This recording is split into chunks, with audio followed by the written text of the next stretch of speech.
बिस्मिल्लाहिर्रहमानिर्रहीम अस्सलाम वालेकुम रहमतुल्लाह। वज़ारत ख़ारजा की जानिब से बाकायदा तौर पर अब इस बात का ऐलान कर दिया गया है कि शहबाज शरीफ सऊदी अरब के दौरे पर जा रहे हैं और शहबाज शरीफ सऊदी अरब के दौरे में मोहम्मद बिन सलमान के साथ ख़ुसूसी मुलाकात करेंगे और इस मुलाकात का मकसद ये है कि पाकिस्तान में इन्वेस्टमेंट के लिए, पाकिस्तान में सरमायाकारी के लिए, पाकिस्तान में डॉलर्स लाने के लिए मोहम्मद बिन सलमान को कायल किया जाए, कन्विंस किया जाए। और ये जो बार बार दौरे किए जा रहे हैं वो इसी मकसद के तहत किए जा रहे हैं, क्योंकि वहाँ से जो डिमांड आई हैं वो है इमरान ख़ान से मुतल्लिक, इमरान ख़ान की रिहाई से मुतल्लिक। और ये ना सिर्फ डिमांड शहबाज शरीफ से की गई बल्कि army chief general Asim Munir से भी की गई। अब दरमियान में डाला है जनरल राहील शरीफ को। जनरल राहील शरीफ जो कि सऊदी रॉयल फोर्स,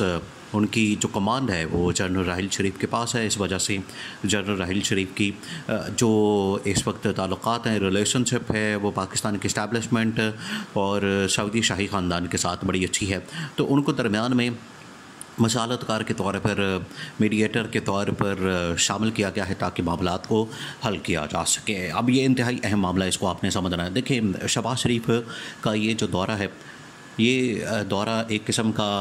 इसी वजह से किया जा रहा है कि शहबाज शरीफ जाके वहाँ पर कन्विंस कर सकें, कायल कर सकें और उनको बता सकें कि हम पाकिस्तान के अंदर स्टेबिलिटी लाने के लिए तैयार हैं, पाकिस्तान के अंदर सियासी इस्तेहकाम के लिए तैयार हैं और सियासी इस्तेहकाम के लिए हमें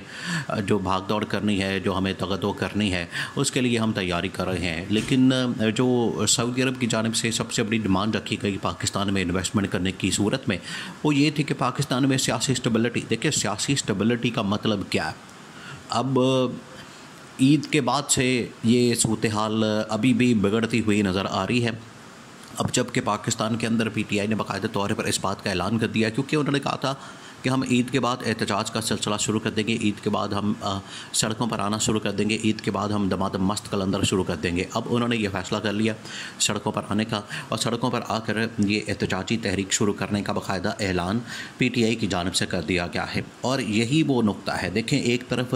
ये आप इसकी टाइमिंग को समझें कि इधर पीटीआई ने ऐलान किया, उधर जो है शहबाज शरीफ ने दौड़ लगा दी है और अब वो सऊदी अरब जा रहे हैं ताकि मोहम्मद बिन सलमान को कन्विंस करें। क्योंकि जब ये इस तरह की ख़बर फैलती है, इस तरह की बात होती है और पीटीआई की जानिब से जब इस किस्म के लाएअमल का ऐलान किया गया तो उसको रिपोर्ट किया गया। जो यहाँ पर सऊदी अरब की एम्बेसी, उसने रिपोर्ट किया कि यहाँ पर तो हालात बिगड़ने जा रहे हैं, ख़राब होने जा रहे हैं और आप यहाँ इन्वेस्टमेंट करने की सोच रहे हैं, जिसकी वजह से वहाँ पर उनके कान खड़े हो गए। अब शहबाज शरीफ जा रहे हैं वहाँ पर मुलाकात करने, लेकिन जो मोहम्मद बिन सलमान ने डिमांड रखी इमरान ख़ान की रिहाई की, अब दरमियान में मसालतकार के तौर पर जनरल राहील शरीफ को मैदान में उतारा गया और उनको ये ज़िम्मेदारी दी गई कि आप ना सिर्फ army chief general Asim Munir से मुलाकात करें बल्कि जो टॉप मिलिट्री कमांड है, जिसमें जनरल आसिफ गफूर, जनरल लतीफ़ मंजुम और अहम तरीन जो कोर कमांडर्स हैं उनके साथ मुलाकात करें, ताकि वो इस हुकूमत के ऊपर और आर्मी चीफ के ऊपर इस हवाले से इन्फ्लुएंस कर सकें या उनके ऊपर प्रेशर डाल सकें कि आप इमरान ख़ान की रिहाई को हर सूरत में मुमकिन बनाएँ। इमरान ख़ान की रिहाई ना होने की सूरत में पाकिस्तान मज़ीद सियासी और मुआशी दलदल के अंदर जा सकता है। तो अगर आपने पाकिस्तान के अंदर सियासी स्टेबिलिटी, पाकिस्तान के अंदर मुआशी स्टेबिलिटी को लाना है, अवाम के मसाइल को हल करना है, देखिए ये तो इतनी बड़ी बात है कि सऊदी हुकूमत, इस सऊदी जो शाही ख़ानदान है या सऊदी वली अहद है, वो इस हुकूमत के साथ काम करने के लिए तैयार हो गए हैं, इस हुकूमत को इन्वेस्टमेंट देने के लिए तैयार हो गए हैं। हालांकि उनका दिल नहीं है, उन्होंने तो ये सारे वादे किए थे, उन्होंने ये सारी जो इन्वेस्टमेंट के हवाले से बात की थी वो तो की थी इमरान ख़ान से, जब इमरान ख़ान की हुकूमत थी। मोहम्मद बिन सलमान ने पाकिस्तान का दौरा किया था और ये तब के वादे हैं, तब के ये दावे हैं, तब के ये एग्रीमेंट्स हैं, तब के ये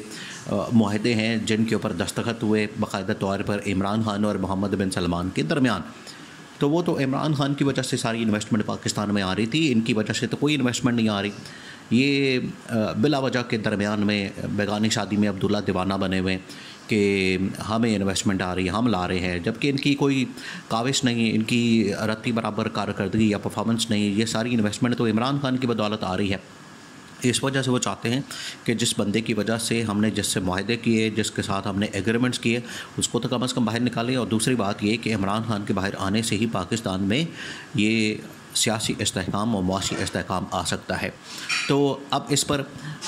बड़ा वाज़ेह तौर पर पैगाम, खुफिया तौर पर पैगाम, एक तो खुफिया है और बड़ा दो टोक है। कैटेगोरिकली ये कन्वे किया गया है पाकिस्तान की इस्टेब्लिशमेंट को, और इनको बता दिया गया है कि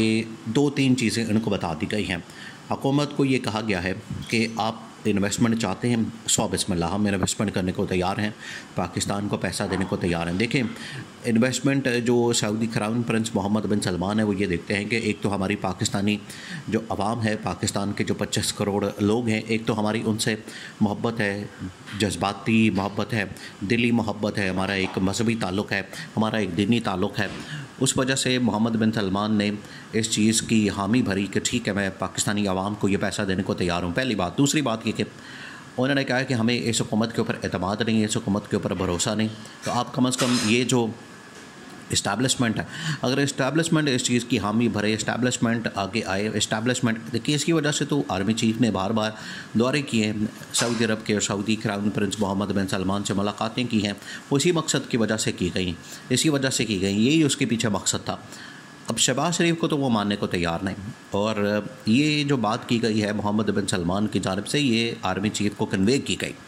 कि ये शहबाज शरीफ बार बार दौरे ना करे, बार बार चक्कर ना लगाए, हमने इन्वेस्टमेंट देनी है या तो army chief general Asim Munir के सर पर देनी है, या फिर हमने इन्वेस्टमेंट देनी है इमरान खान के मुंह पर, क्योंकि उसके साथ हमारे एग्रीमेंट्स हैं, उसके साथ हमारे माहदे हैं। तो शहबाज शरीफ को ये अंदाज़ा हो चुका है।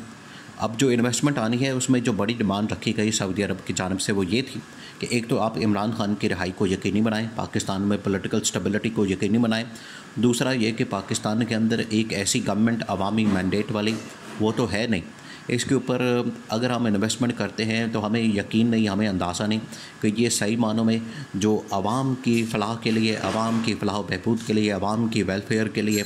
आवाम की तरक्की और खुशहाली के लिए, इकॉनमी के लिए ये सही मानों में जाएगी, या इनके अपनी जेबों में चली जाएगी, इनके अपने लंदन के फ्लैट्स, जायदादें, प्रॉपर्टियाँ, बैंक बैलेंस, ऑफशोर कंपनियाँ, क्या वहाँ तो ये सारा कुछ पैसा नहीं चला जाएगा? तो उनको इस बात की भी फ़िक्र है। ठीक है, यही वो एतमाद होता है जिसकी कमी महसूस होती है। इमरान खान के ऊपर कम से कम ये बदएतमादी नहीं थी, इमरान खान के ऊपर कम से कम ये जो ट्रस्ट का मसला है ये नहीं था। इमरान खान के ऊपर लोग ब्लाइंड ट्रस्ट करते हैं। इमरान खान को तो शौकत खानम के अंदर अरबों रुपए सालाना, अरबों रुपए, खरबों रुपए आते हैं, अरबों में नहीं खरबों रुपए आते हैं, तो लोग इमरान खान के ऊपर ट्रस्ट करते हैं, इस वजह से पैसा आता है। इनके ऊपर ट्रस्ट कोई नहीं करता। तो ये अब जनरल आसिम मुनीर को कन्विंस करने के लिए जनरल राहील शरीफ को मैदान में उतारना पड़ा, ताकि इमरान खान, जनरल आसिम मुनीर को अगर इकट्ठे बुला लिया जाए सऊदी अरब के अंदर, वहाँ पर इनको मैसेज दिया जाए कि आप मिल के चलें पाकिस्तान की तरक्की और खुशहाली की खातिर, और इस हुकूमत की छुट्टी करा दी जाए, शहबाज शरीफ की छुट्टी करा दी जाए, क्योंकि ये हुकूमत जो है, ये शहबाज शरीफ जो है, ये पाकिस्तान के लिए सिर्फ दर्द सर बना हुआ है, और इमरान खान ही असल में पाकिस्तान का मसीहा और निजात दहिंदा है।